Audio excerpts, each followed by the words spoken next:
Pasca penetapan status tersangka terhadap pemilik Hananiah Group Ahmad Syafarhan, para calon jemaah yang menjadi korban kini berfokus untuk memperjuangkan pengembalian dana yang telah mereka setorkan. Melalui kuasa hukumnya, para korban mendorong agar penyidik dan jaksa dapat memasukkan tuntutan restitusi atau ganti rugi dalam proses hukum yang berjalan. Upaya tersebut bisa melalui penelusuran aset, pelacakan aliran dana, hingga kemungkinan penerapan tindak pidana pencucian uang apabila ditemukan unsur yang memenuhi. Tentu kita berharap pihak Kemenhaj bisa mengawal kasus ini bekerja sama dengan Polda dan PPATK untuk mengaudit perusahaan serta shareholder dan manajemen semua terkait untuk tahu sebenarnya aliran dana jamaah ini kemana begitu. Sementara itu, memanfaatkan aplikasi kencan dan media online, praktik penipuan daring berkedok investasi berhasil diungkap Siber Polda Jawa Tengah.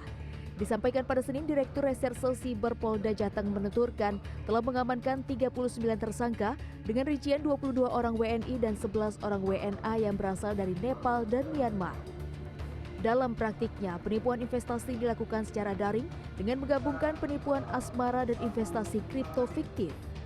Dari hasil penyelidikan, pelaku diketahui memperoleh keuntungan sebesar 2,32 juta dolar Amerika atau lebih dari 40 miliar rupiah.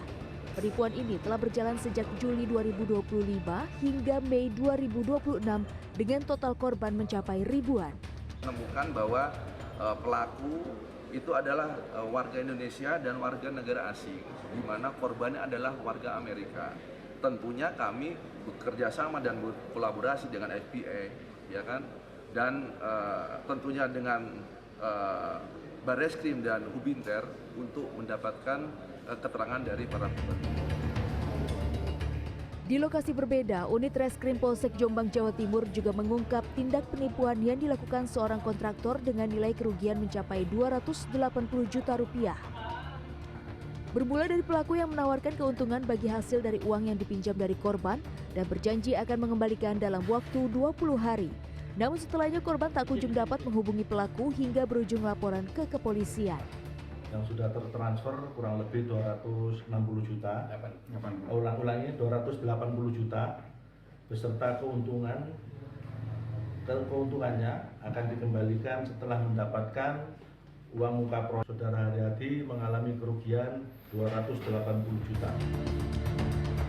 Atas kejadian ini, pelaku sudah ditahan dan dijerat pasal 492 KUHP baru, Undang-Undang Nomor 1 Tahun 2023 tentang tindak pidana penipuan.